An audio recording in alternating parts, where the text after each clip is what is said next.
আসসালামু আলাইকুম। কয়েকদিন লাগাতার বৃষ্টি হওয়ার কারণে ঘাস কাটতে পারিনি, কারণ অতিরিক্ত এই বৃষ্টিতে ঘাস কাটলে এই নেপিয়ার ঘাসের গোড়াটা পচে যায়।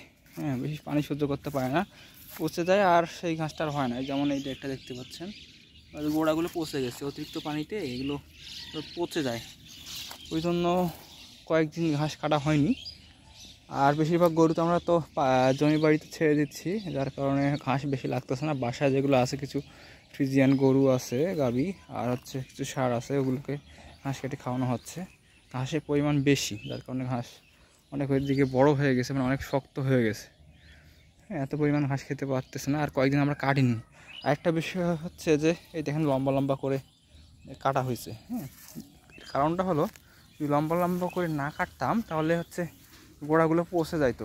আমার ওইদিকে এগুলো যে বৃষ্টির আগে কিন্তু কাটা হয়েছিল, কিন্তু এরপরে ঘন বৃষ্টির কারণে এগুলো পচে গিয়েছে।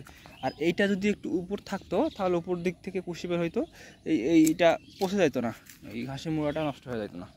এরপরে যখন বৃষ্টিপাত বেশি শুরু হয় তখন আমরা এরকম লম্বা লম্বা করে কাটা শুরু করি। এদিকে সবগুলো যে দেখতে পাচ্ছেন এগুলো কিন্তু বৃষ্টির মধ্যেই কাটা, বড় বড় করে রাখছি। হ্যাঁ, 10 ইঞ্চি 11 ইঞ্চি এরকম করে বড় রাখছি, যার কারণে এদিকে একটাও মরেনি। এগুলো কিন্তু সবগুলোই কাটা, বড় বড় করে রেখে কাটছি। আর যদি ছোটো করে কাটতাম তাহলে কিন্তু মরে যাইতো। বড় বড় করে কাটার কারণে দেখেন ঘাসের কুশিটা এই যে উপর থেকে উঠতেছে। হ্যাঁ, আর নিচ থেকে যদি ছোটো করে কাটতাম নিচ থেকে উঠতো এই কচি যে ডগাগুলো, ওগুলো পানি সহ্য করতে পারতো না। হ্যাঁ, পচে যাইতো। আর এই যে বড় বড় করে কাটার কারণে এদিকে কিন্তু একটাও নষ্ট হয়নি, যেগুলো কুশি হয়েছে এগুলো আবার এখান থেকে কাটা যাবে। বৃষ্টিপাতে আর কি এই নেপিয়ার ঘাসে একটু বেশি সমস্যা, বিশেষ করে আমাদের এই মাটিটাতে।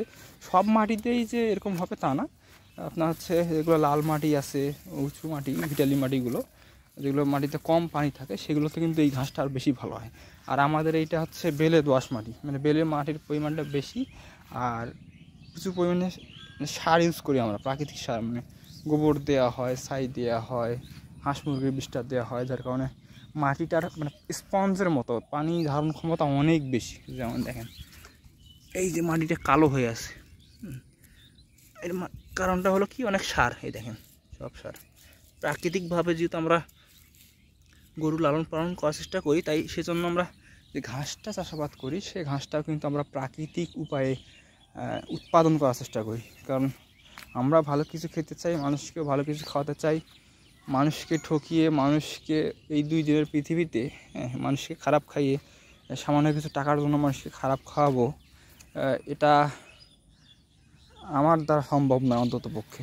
কারণ এই পৃথিবীটা ক্ষণিকের, এটা সারা জীবনের জন্য আমরা এখানে থাকতে আসিনি, খুব সাময়িক কিছু সময়ের জন্য আমরা এখানকার বাসিন্দা।